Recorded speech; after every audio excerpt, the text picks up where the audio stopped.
Hey guys, welcome back to Ebbs and Flows, where we talk about the highs and lows on and off the field. Today we're doing something a little bit different. We reach out on social media, on the gram, and ask for a few questions. So joined today by the man himself, C Norms. What's up, baby? How you going, bro?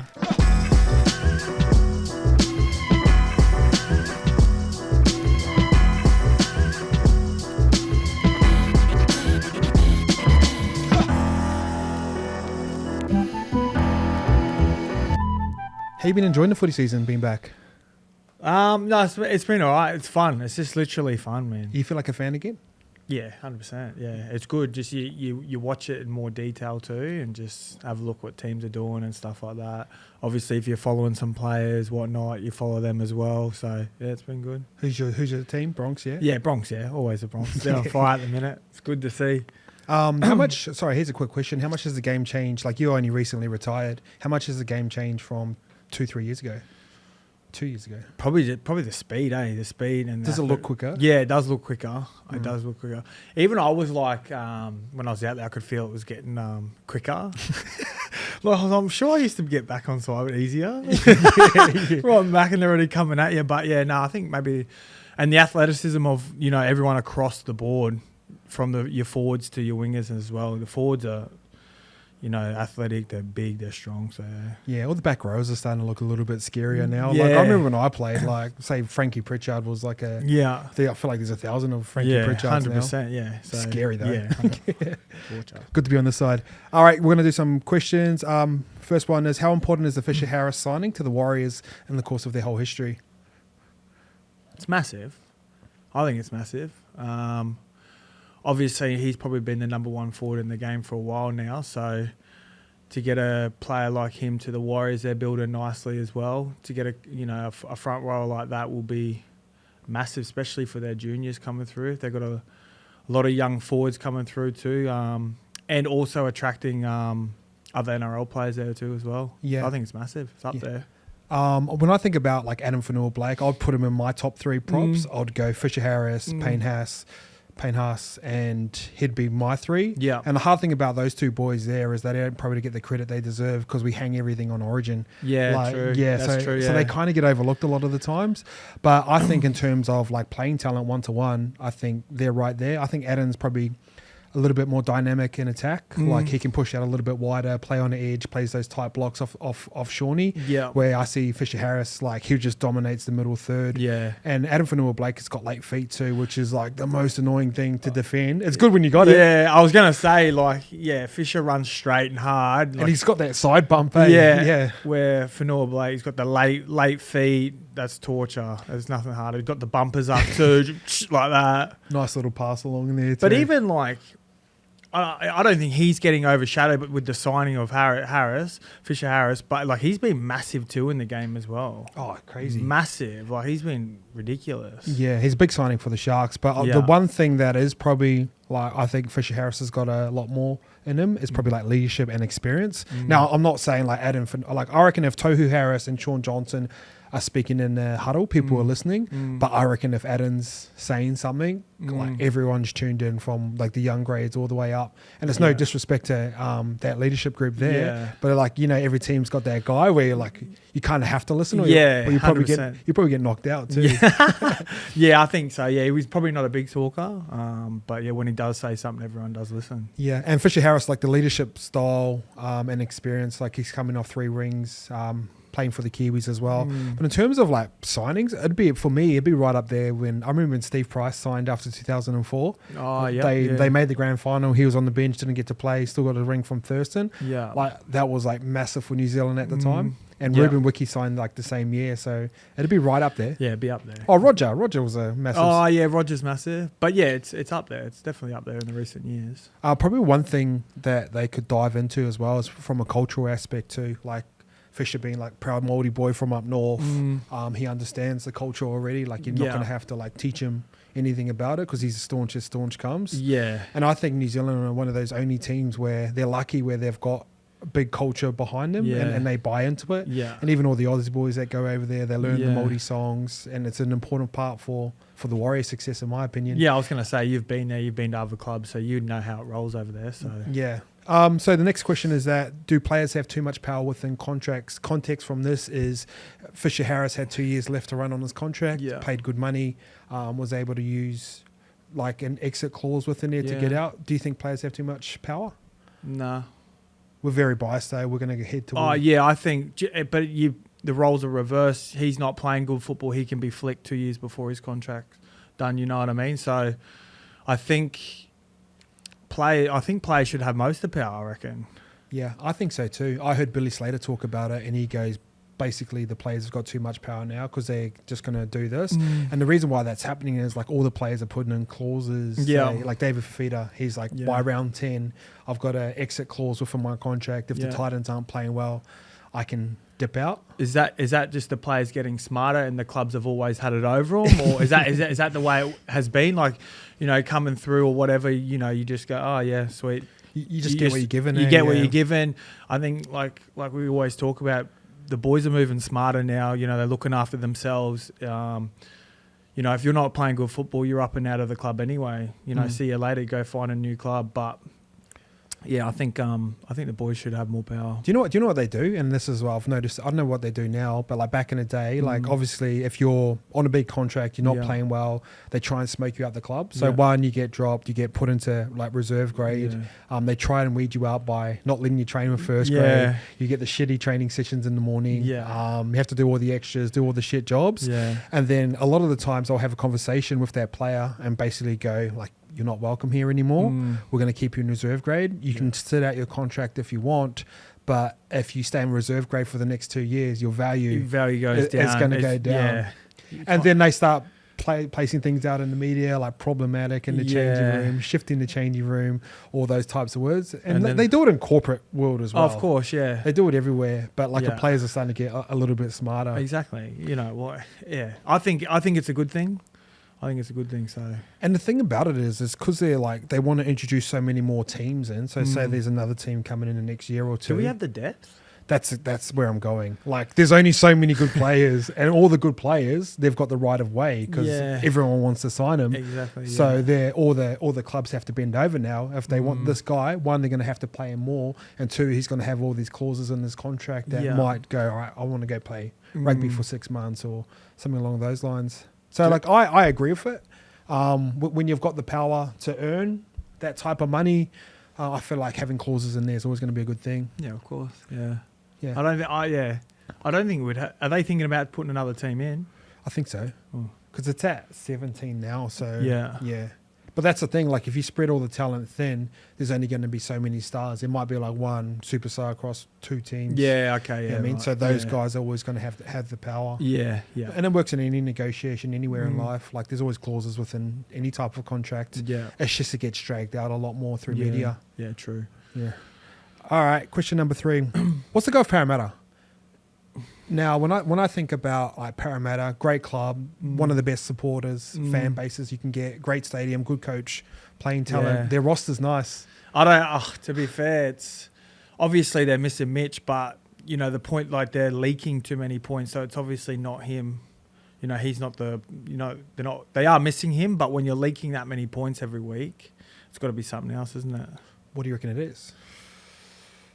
You've been at that club. You've been in this situation before. Yeah, it's hard to say for me. 'Cause I don't know. I haven't been following them too close. I don't know what it could be. Could be a number of things, but I don't know. What do you reckon? Yeah, it's like, you know, when you're in like bad form and like you can't quite put your finger on something. So it must be a collection of a lot of things that are piling up, and it makes it even worse because they're trying hard, but then when you try too hard, sometimes it's even worse for you. You know what I mean? Yeah. So I think when you try hard as like an individual to get yourself out of it, it ends up being like worse. Yeah, because the Dolphins didn't have a full roster in either, and then to get 44 points put on you. Playing in Darwin sucks. No, but they've won most of their games in Darwin. I think they've lost maybe one or two. I was just saying that in general. Oh yeah. No, it's actually a good trip for the Para boys to get up. I don't know if they still do it, but you get up and go fishing. Yeah, go up fishing and stuff like that. It's a good trip, but they probably don't do that anymore. That's why they're getting pumped. Do you know what? If you're Mitchy Moses, you're jumping into the boardroom pretty quickly, aren't you? Yeah, 100%. Get the new contract signed up pretty quickly. How long's he out for? I reckon he's still got a couple more weeks. I think he was back before Origin. Okay, yeah. So his name's sort of getting still tossed up for that. Yeah. Here's another question. Like Dylan Brown, obviously going from like a 6 to play 7. In terms of transitions in sports, that's one of the in rugby league. I feel like it's one of the hardest positional changes. Probably besides going from fullback to 5'8". You know, they all go, all right, cool, I'm going to go play 5'8" now, and everyone expects him to kill it. Besides Darren Lockyer, who's done it like with ease. Going from 6 to 7, even though those positions are pretty similar, how hard is it? Yeah, it is hard. Especially like for Dill, he's pretty quiet, he's pretty chilled, he's laid back. So, you know, when Mitchie's there, he's running the team, he just has to worry about what he's doing on his edge, calls the plays when he sees the numbers, blah, blah, blah. But in terms of, you know, running the whole team, where we're getting to, what plays we're putting on, you know, seeing tired defenders, the lot, you know what I mean? It's totally different to just sitting out on an edge and picking your moments type thing. So it's nothing better when you're a 6 and you got a good 7. It's literally the best position you can play. Eh? Yeah, it is good. So, like I said, like they've leaked too many points just to blame their attack. You know what I mean? You couldn't really put it on Dill or someone like that. They're leaking too many points for it to be an attacking issue. Why do you reckon there's always a lot of noise around Gutho? Because when I look at Parramatta, like to me, Gutho's like the heart and soul of it. Yeah. And all the points seem to come when he's around. Like he can create points for others, and he always finishes them. Like he never misses a like push-up play. Do you reckon a lot of people look around the league and see like, oh, Dylan Edwards, he's making $350 per game, or like even like someone like Ryan Pappenhausen, he's very highlighty. Yeah. So like we love him. Well, you watch Gutho play. Looks a little bit rangy, looks a little bit awkward, but he's so effective. He's literally, he is. He's so effective. I don't know what it is. Maybe because it doesn't look as smooth as other players. Maybe, I don't know. But like you said, he's everywhere. He's the heart of Para. And when you actually look at where their points come from, a lot of it is from Gutho. You know what I mean? For sure. Like you said, I'm not too sure why he gets peppered, eh? Yeah, peppered, the poor bloke. But you know, he's definitely, you know, even if you ask in other teams, what would you have Gutho as a teammate? Everyone would be putting their hand up no matter what club they're at. So, yeah. I don't know why. It's weird. Can they win a comp with BA? Me personally, I think their window's closed. Yeah. Me personally. They had to win 2 years ago. Yeah, I think so. I think maybe the year before they even actually got into the grand final. Yeah, I thought they were going to. Penrith. Yeah, I thought they were going to go all the way that year. But yeah, I just think they're. I think their window's probably just closed. Yeah, I think they're just short of 9. But just like, where do you get like an elite level 9 from? They're hard to come by. Yeah, for sure. I don't know. I just think those top 3-4 teams are just that much better. Yeah. Do you know where they're a little bit light, bro? On the outside backs. Like, I don't, Will Penasini's nice. Like, he reminds me nice. of like Jenko. Yeah. But like besides that, like Mike Acevo's kind of just he's pretty chill. Yeah. I think he got that pay, bro, and he's just kind of like, he's not the same as what he used to be. Yeah. Like his carries aren't good anymore. Then they've got like Sean Russell, and they're just a little bit, I think they're just a little bit light out wide. Yeah. Especially when you come up against like Tags and Brian Tall. Yeah, true. And then Salwan Cobbo. Yeah. Like all those boys are like actual athletes. Yeah. Yeah, that's actually a good point. Yeah. But like their prop rotation, their forward rotation's like nice. I think with Bryce and Sean Lane there gives them like a point of difference on each attack. Like they don't have to run all the basic shapes. Like Carter can get you some points, Sean Lane can get you some points. Yeah. I think just shows how important outside backs are at the moment. Yeah. Who's your favourite 6 to watch at the moment? Ezra Mann. He's back. Yeah, he's back, isn't he? He's back, man. Yeah. He's been exciting. I actually like his defense. Hey, he can whack too. But Ezra Mann, I've been loving him at the moment. He's been good. And where do you reckon his game evolves? Because he's already now top 5'8" in the comp right now. But do you want to see him like touch the ball more at first receiver? Or is it 100%. Yeah. But you look at they're pretty ball dominant, and Reynolds and probably Walshy gets like second touch. You know what I mean? Yeah. He's probably third in the pecking order. Yeah. Probably getting off a bit more shape at the back too, and just being that plain runner. You know what I mean? Like, but I would love to see him get his hands on the ball a lot more. Yeah, because there's always something going on around him. You know what I mean? When he touches it, he's got a deft touch on that. Yeah, foot. I know. See that tag clip from Yeah. summer? I always watch that for some, Yeah. like it pops up on my feed for some reason. Yeah. And just that like touch you can have on that and just wrap around. That's pretty hard to do Yeah. at speed. Also, that little 5'8" from Canberra goes all right too. Oh yeah. What's I forgot his name off the top of my head. Strange? Yeah. Ethan Strange. Yeah, he goes good. He'll be a good little player, I reckon. Do you reckon see him being like a sort of Jack Whiten?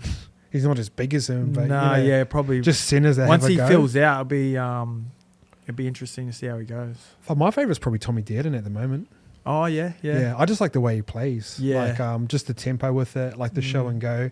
You know, he just dummies and takes off. Loves taking the line on, which is good. Yeah, especially for a little guy. He shrugs everyone off too, eh? Yeah, must be like Ben Hunt strong. Yeah, Benny Hunt strong. Yeah, Wongy strong. Yeah, and I think they like have Jimmy Maloney there as like kind of his halves coach. 'Cause Yeah. they, off a wide four split, they play pretty similar. Yeah, Like, I think they've got a couple like moves that they use. Yeah. Jimmy built a career off 3 moves. Didn't go past that right post, man. I just killed it. He just like- loves it, like, eh? you know, that I duck. think he'll be really good. Even, like Chatty's been with him before, but I think he'll be good for Dearden. Yeah, I like the breakdown of their like spine. It's just I think it's well balanced. Yeah, Like Robson, obviously Chad Townsend's like pretty. He's the one that steadies the ship up, and then you've got Drinkwater, who's like all flash, all yeah, flare. he's flair. Yeah, he's Yeah. good. He's really good. It's a bit of a like nod, not like getting him a name captain too, like Tommy Dearden. He's pretty young. How old is he? He was playing with Chico when he was like 18 up at the Bronx. So No, what's that? yeah. He was So 18. it'd be like he must be 23? 24, I reckon. Big responsibility. Obviously, he's enjoying it, taking it on. Yeah, and would have been like when I remember watching him play at the Broncos. I'm like, you just But weren't too sure about You know him. what? I actually liked him at the Bronx because even when they were going for a rough period, he was still taking on the line. You know, he didn't get into a catch pass mode. He was still taking the line on. Yeah, And that's what I liked about him. Like sometimes you can get, especially in a losing team or struggling team, you just pass it off. You try to get creative, but he was still taking the line on, which is good. 100%. Yeah. Who's your favourite 7 to watch?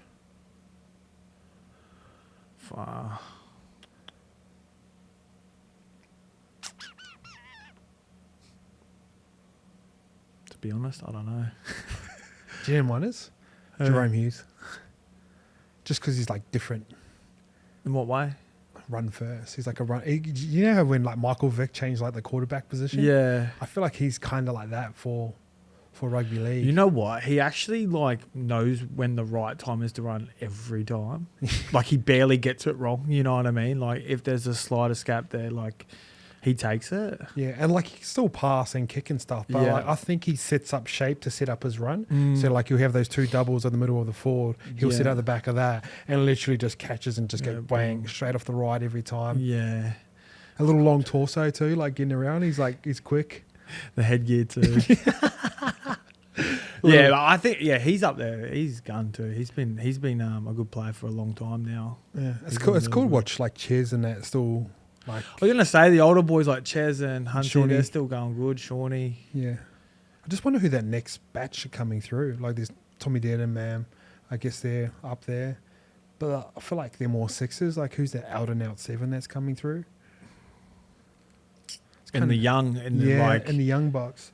Oh, Katoa from he's playing nice. from the Dolphins. Dolphins. Is he 5'8"? Yeah, he's 5'8", but he'll probably Stay at 7. if they can get a gun 6 there, Yeah. could be an interesting couple years, I reckon. Imagine if he stayed at Penrith, he'd be rolling into Straight in from when Ramey and that leave. yeah, he'd be nice there too. I guess when what's his name, Nath still gets around, like that's a pleasure to watch that shape. Yeah. Like it's just clinical, eh? It's literally it's like you don't even hear them speaking out though. It's just like they'll hit a player and then everyone just folds into that shape. Like they literally know, like whatever player they hit on each shape, they know what shape they've got off the back of that. Like they just fold straight into it. Hit this bloke. If a forward hits this bloke, everyone knows what they're doing straight into it. Yeah. Would have been nice. It's really good system. No, it's really good to watch, but it's a oiled machine. engine, yeah. Far out. All right, besides Panthers and Broncos, who can win it all? Give me one team. Melbourne. You reckon? I reckon Melbourne's got the best system in Australia, if not almost around the world, bro. Nah. I don't reckon they can win this year. Every year, like, everyone's like, I remember when it started, when all the big three were leaving, like, oh, yes, how good Melbourne's going to crumble. Beauty. Munster. Everyone else comes in, you know, like, it just, like, even no disrespect to some of the boys that rolled out in round one. Was it round one or round two when they played Penrith? Round one. Round one. I'm like, hang on, who are these blokes? And they just turn up. They know their role. I'm just like... Yeah, like Trent Luera. Melbourne's got the best system ever. Like, they just keep turning up every year. New players come in. Players from other teams that weren't necessarily getting a run at that team either go down there and they kill it. It's just mind-blowing for me. Every year they just... Yeah, but like if it comes to like a big game and you've got your best packs on and they're going up against Penrith, do you reckon, and I know they beat them, they're probably a bad example, but like in a big game, I reckon they've been in big games for the last 15 years. Yeah. Even though these boys haven't, but just the club itself, I don't know, man. I just think you just never write them off. You just never write them off, right? Do you reckon the Wales can win? They'd have to go on a run, I reckon. Every month, like everything would have to go right, I reckon, for them to win. And again, like, you know, Munster's only just been playing the last 2 weeks, like one of the best players in the game. Like Melbourne threw in young kids, they still win. Like if Sean Johnson gets injured. Yeah, see you later, eh? You know what I mean? Like, and that 5'8", who's been playing 5'8" from... Mighty Martin. Yeah, him. Who started there? Luke, what's his name? Metcalf, yeah. You know what I mean? Like, who... Bro, they got pumped when they played Penrith last year. Like, it was Penrith, but Shawnee was out for the game, pulled his calf, and they rocked up. Penrith just rolled straight through him because they had no shape or anything. Yeah, you know what I mean? Like, he's like... If he's not playing in the finals or whatnot, not leading into the finals, I don't know, I find it hard for them to pull wins together. Cronulla a chance. They're always, like... That's another, like, gritty team, mate. They're always thereabouts. They pumped someone on the weekend. Who was it? Can't remember. But, like, they pumped them by 38. Like, they've got a nice balanced team too. Like, their outside backs are elite. Their spine's got plenty of footy in them. Their full pack's good. I think once Adam gets there, it's like, you'd almost put them in contention for this year. But, yeah, like, last couple of years, they've just always struggled in big games. And a lot of it falls on, like, Nico too, and he'll understand that. Like, there was times where they should have beat Roosters last year, but he just didn't have enough depth on his, like, when he was going for Golden Point. Yeah, like, okay. Yeah, just stuff like that. Stuff you'll learn from. Yeah.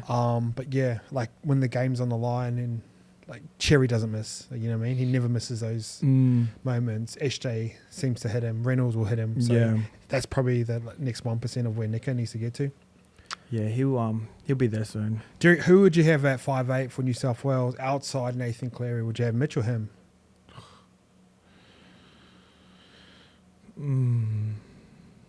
I'd probably give Mitch first crack. He's been there for a few games now. I think he'd work nice with Cleary. Yeah. Again, he's dangerous when he runs as well. I remember when he came out at 6. I used to love watching him when he played 6. And I think he's at that stage now where he'd relish it. He played the last game last year, didn't he? Yeah, and him and Cody, and I think he's had a few games there now where he feels comfortable. He feels like he belongs there. So on that, where he's been there a few more times than Nico, I think I would just give him first off the rank. Yeah, I remember when he played 6 coming through with the Tigers, and when he was playing outside due, like him down the blind side, like a 3-on-3, 4-on-4. It wasn't like a wide 4, but I felt like he was like the best at that. Yeah. And taking a sort of 7 role off him, and he could easily do it in Origin, don't get me wrong. But if you open up that, like, he could play out the back. He's a smart enough footballer to play out the back of shape. 100%. I feel like Nico's like that too, he's almost got too much footy. Do you reckon he's got too much footy in him for Origin? But then I look at the Queensland boys, when structure isn't working, Munster, it's the same Ches, they just fucking throw shape anyway. I think him and Mitchie and Nico are the same, but Mitchie's got the runs on the boards. He's played a few more games. And his kick's probably better too. Yeah, it probably hurts him that he hasn't been playing leading up. But I think you'd still go with him anyway. Yeah, for sure. Let him have that first crack, and then, look, if it doesn't work out, Nico's still playing good footy, well, there he is there. I wonder if you plug. Oh no, they played 14 last year and he got stuck at centre and got gassed. He's either in the team to be in the halves or that's it. Oh, yeah. That's it. 100%. Makes sense. Next question. Reece Walsh or KP? Same question. This is the toughest. Boys, no. The boys. Who would you pick, KP or Reece? Oh. Right now, like obviously KP's out injured. Oh, I'd go Reece then if he's out injured. Yeah, but like if they're both like If they're both healthy, I'd pick Reece, because Kalen could play like another position. But even like fuck, he's a different beast when he plays Origin too, Kalen. Yeah. That's probably a good argument where if you put KP in the Broncos, see you later, Bruh. If you put Reece in Newcastle, Nah, I think it'd be the same. You reckon? So so Reece would pick up Dally M if he was at Newcastle. I think Reece's got a lot more footy than like what's been shown at the minute because everything's so good at the moment where he can just pick his moments. You know, the team's going for blah, blah, blah. But I think even him, if you've seen him get his hand on the ball a lot more down those wide fours and that, you'd probably see a lot more footy out of him. But he doesn't really need to do it because his team's going that well. You know what I mean? So I think he'd still be all right. You were still talking about him when he was at the Warriors and it was like, you know what I mean? Yeah. So... But KP's injured, so I'd have to go Reece. You cat. Yeah. Oh, it's so hard. It's so hard, man, because like it'll be the grouse when they're both in the side. Where would you put KP? 14 or centre? Depends who your centres are. Well, Ches, how long's Ches got left? So you'd rack KP at 5'8", Munster. And you've it's got Ezra like Mann, at that Tommy level, Dearden. like they're that good. Like it's not gonna really affect how Queensland play, is it? You want your best 17 out there. I think. Would you go over like a specialist like Ezra Mann, Tommy Dearden, two guys we just finished talking about? Would you plug? Oh, true. And then the second question is, if you put him at 14, does he come in over Dozer or Harry Grant? Well, how long does Dozer got left? He's like the best Origin player there is. Oh, no way. And like he's again, he started the season in good form too. Yeah. Is he better at 9 or 7? Oh, well, I don't know. He's good at both. He's great at both. It's got to be like nothing worse than you. But when you're at 34 or 34, whatever, you don't want to be in the middle. If you're an established halfback, that's the last place you want to be. I think you'd want to be in the middle in Origin. Dozer? Oh no, I mean I'm talking about in clubland. Oh, like, yeah, you know what I mean. So Yeah. like, but he's proved himself he can play at 7 and then go straight in at number 9 and kill it at Origin level. Yeah, you still probably start. Oh yeah, it's hard. It's so hard because it all. Does Munster move to 7 when when they go, or just keep him at 6? Oh, he'd stay at 6, but just play that left hand side. But it's like Ezra Mann and Dearden all play left hand side down there, so it's interesting. One's going to have to come over, and obviously they'll do it straight away.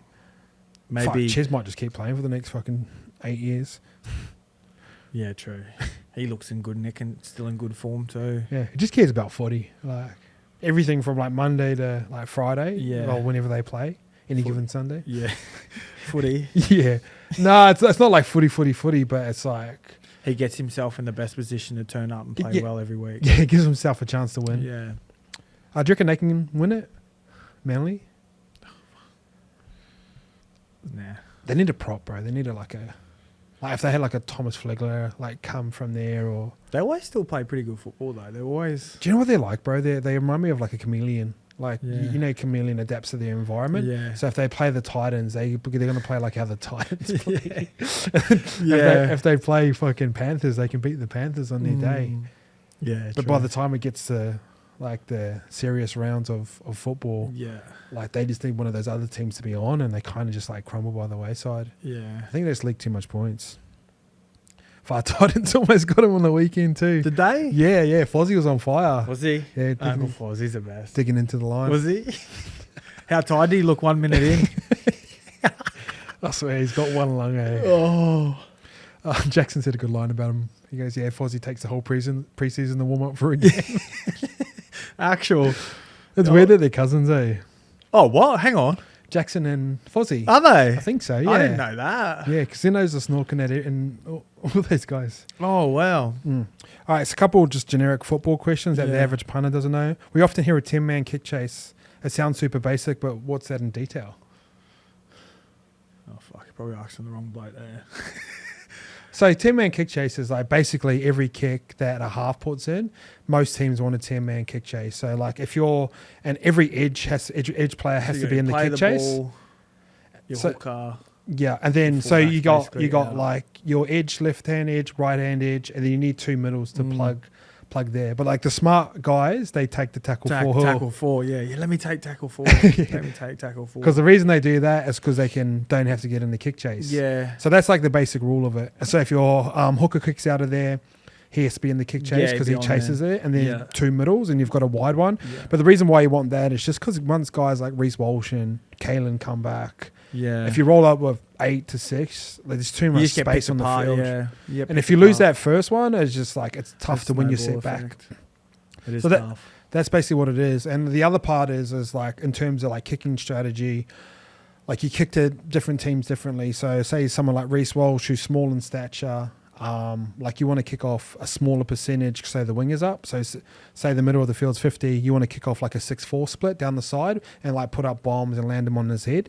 That way you can get a hold of him. I think you'd want to kick to your left side with Reece. Because the way he comes right out. Right side. Because I feel like he's better on the left side, the way he runs out and that, than you on the right side. Yeah, and what normally sort of saying there, like most boys carry in a certain hand. It's like their stronger hand. Yeah. So you want to kick to a certain corner, then that way their goal was to get to the middle of the field as quick as possible. So they normally drift sideways to get some like field position to open it up and then try and go forward. Yeah. And obviously some boys step off better off both feet or like either foot. And play two comes too. You know, whoever's the who's a good runner, play two, kick away from him, so he's got to come all the way in. You get him in tackle 3 and you got a set line. Yeah. Or if you're down there, kick like on top of him, so you land on him and he can't take that. Play two. Yeah, and Brian To'o is a good example of this, where like if you watch teams, all they do is kick away from him. Yeah. So obviously Nia Taruva will take the first head up, Dylan Edwards will take the second. Yeah. And then by the time Brian To'o comes, you're like your whole line's there, your whole 4-pack's ready to roll. Yeah. And he'll still fucking give you 50 to 100 meters and post-contact meters. But you'd rather do that than kick it to him on the go and then get him off the long run. Yeah, 100%. No, thank you. Yeah. Chase down real hard so he bounces in. What about all the tricks as a half, As a half, you got that many tricks out in the field not to make contact. Yeah, 100%. It's hilarious. So fucking get down there, push him in that way. You work harder so you don't have to work as hard. If he's coming out that corner, you just sprint right up there and bounce back in. Thank you. Next minute. Yeah, it's the pits when they pan out to you. You're not ready for it. I'll break this down in football. Why do players plug the drain before jumping into the D-line and not just run straight to A? When you're coming out of the tackle late. Yeah. So you say you're third man out, you go first marker, second marker set, and they plug the drain first. That's probably not the right way to do it. You got to go straight into A. Nah. Oh, it depends how quick they can get back. So like the reason why they plug the A at that time is one is like a clear lane where they can look at the fullback. So when you go through the drain, there's a fullback at the back and he's going like left or right. Yeah. But like if that A defender who's here and this guy's plugging like the drain like that, if he's too wide off the bat, it's like Harry Grant. They're just going to fix someone straight into that drain, and you're going to get that, like, that sort of catch tackle. Yeah, you're probably right. It gives A enough time to tighten up until he gets back and then the shift back out. Yeah, and usually in those sort of circumstances, you've got like a lot of field behind you as well. So what you'll see is guys sort of plug the A. If he doesn't get back in time, like he just doesn't cruise back to the next tackle, like he'll make the A will make their tackle here, and then he'll come in and like find a roll and like, I call it like a knowledgeable. It's probably a bit easier too, because your time you get out, they roll around, they look at the fullback, and it's just like one continuous motion. You know what I mean? They go like that and just go, sweet, tie in. So you can obviously when it's a bit tighter, you just make a beeline straight for the A defender. Yeah. But kind of like the basic rule of thumb is if you're at A defender, like don't leave A until like they can touch you. Like that's kind of like the basic rule. Because if you see him coming, you move too wide, and Tommy Turbo, Tedesco, they all sort of come straight down that drain, and then good luck in your setback. Then it's an arms tackle, then it's a quick play of the ball, then the next one in, and it's boom, boom. Yeah. Before you know it, you're on your 10-meter line. It's kind of weird when you just take that like stuff for granted, like just knowing that stuff. Yeah. Because people will see it as someone like being like lazy. Yeah. But there might have been like a tough tackle. Say Adam Finnework, Blake's come through. He's gone bump. There's two people up top. Yeah. That last guy's come around the legs. They've wrestled him down, and then you'll push his legs to get up, plug the drain. Yeah. And I then, find the better teams, you know, the bigger boys that communicate with each other in the ruck are a lot better. Yep. They're not dependent on the fullback. You know what I mean? If you're just running back looking at the fullback's going like that. It's like, you know what I mean? But when the big boys are good and communicate with each other, you can just feel it out on an edge too. Like they just straight back. You can just straight back in. They're straight up. Everyone knows. Like the big boys in the middle know what they're doing. Where the spacing of just get up on an edge. Oh, how good. I think when they plugged in that half A on there, like I remember when I think that first started when I was playing football. So like you're in good ball, you're defending up. Darius Boyd's at half A, and then pushes everyone wider. And like you just try and run shape out wide. Yeah, it's like bro, how these guys got so much numbers? Yeah, exactly right. Yeah. What's some strategies to get past that first marker? Oh, that guy at first A. So the fullback's in at half A. What do you do on the line? Attacking or attack? Just probably a wider pass, bro. Yeah, wider pass, sit someone on the inside. Then you're basically sitting on B. Fullback will probably end up moving out. You got someone on the inside, hold the marker up. It gives you a bit more time from that A not coming straight to you because he's got to worry about the inside runner. So probably just having someone inside is the best bet. Even like just planting the seed with an early kick. Yeah, so they like start to shit himself. Even hitting the inside runner sometimes, just to keep him honest. You know what I mean? It happened on the weekend where, who was it? I was a big prop from, you know that old school looking prop from Cronulla? I forgot his name. He's got like a headband on, his bald head. I forgot his name. But basically, Nico, the guy was there and they just ended up dropping him off and he was sort of skiddling blokes across. Kind of like how Fafita runs. Yeah. And he was actually like a bigger gap on the other side, but he ended up scoring against Cowboys. Yeah. Yeah, like you said, you sort of just bait him in and keep him there. Then keep him there. It also sets it up if you got a set play, hit the fullback and then kick the next one off a bit of shape. You know what I mean? So especially if teams are up and in, it just leaves that backfield wide open because you know the fullbacks had to get in. It's probably still stuck in there, and then it'll give you an easier play. And it's like horses for courses too. Like when you see like Pappy in there or Jaden Campbell, and he's in a half A. You just like you see guys like Tommy Turbo and Latrell just go like straight one off the ruck. Just go as hard as they can and bumpers up and do your best. Again, and especially when the fullback's in the tackle. I know they probably don't get their numbers right then. You know, he's not at the back throwing moving the big boys where he wants them. So, yeah, just make him make a few tackles. Yeah. It's a good way to do it. Who would your back five for New South Wales be?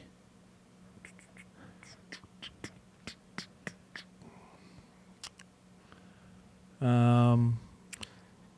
you pick Teddy? Yeah, but that's another player. I don't know why he gets. So now I'd pick Dylan Edwards. But what's the difference from he's going to run an extra 50 to 100 meters? Yep. I think his support plays just as good. But I think with like Teddy in Origin and like I'm obviously still a fucking massive fan of him. Yeah. It's like when he plays off a say you're in a 6-4 split, bro, and he's on the wide 4, and say he calls a hot play, which is the overs play. So he gets it. Like I don't think he's going to strip a 4-on-4, but he can like bump and move around. And the only reason I'm saying this is because like Nathan Cleary is going to be the 7 no matter what. He's probably got a better dynamic with Dylan Edwards, and I think the pros of Tedesco bumping people off kind of fucks up their shape afterwards. Does that make sense? You know when I think it's it's been proved. I don't think the Penrith shape works in Origin. You don't reckon? Oh, do you know what? Say Mitchie's at the 6, like him and Tedesco got a like great relationship too. Like that helps. Yeah, I don't know. Like when I watch them, because you in club level, I feel like everyone knows what they're doing, so they just run the same shape, and they wait for the opposition to fuck up. But where's Teddy's greatest strength through that middle third, So like quick play the balls, blah blah blah. Like I think that stuff's all relevant. Yeah. I think the best fullbacks now play wider, and I know he can do that. But if you look at like Reece out the back of shape doing that stuff there, but if you look at KP out the back, he can like it's moved away from that middle third. It's gone like wider. Oh, Tommy. What about Tommy? Just plug I would like it'd probably be like I'd go Teddy, Tommy, Dill. Nah, what for the fullback or just my back 5? Back 5. I'd go Lomax, Latrell, Teddy, Tommy Turbo, other centre, and Brian Toto on the wing. Yeah, that's pretty handy. Bruh. Because Latrell's big time. Like, when he's on that stage, he's going to do it. Like, you can think whatever you like of him at fullback ourselves. But once he's got the bright lights. I remember I don't know if he's probably in the same condition as he was a few years ago when him and Turbo were in the centres, bruh. It was like, for Queensland, you're just like, and then like Turbo's coming around on the same side as him. Like, it's just, they've got so much more variation in their shape when them boys are playing out wide. It's not just so one dynamic. Yeah. You can bring both of them under and punch that hole, when the half and the back row comes overs and they come underneath. I just think there's just more danger when them boys are out wider like that. Yeah. That would literally, that would be my back. I think during that time though, like I think Queensland physically couldn't match up out wide. Like all the boys were sort of just coming into the element. Like you've got the hammer who can lock down basically anyone at the moment at centre. Like he locked up Joey Manu and the Kiwis, and like Joey was on fire too. And when he tries to get the palm out and you miss it, and you just like stuff like that. So it's a way better battle now because I feel like even though Queensland have been winning, like physically, like their teams like match up. Yeah, it'll be good. Yeah, I'd probably pick the same back five as you. I just want to see Dylan Edwards in there. Yeah, he'll get his time. How long? Like, he'll get his time.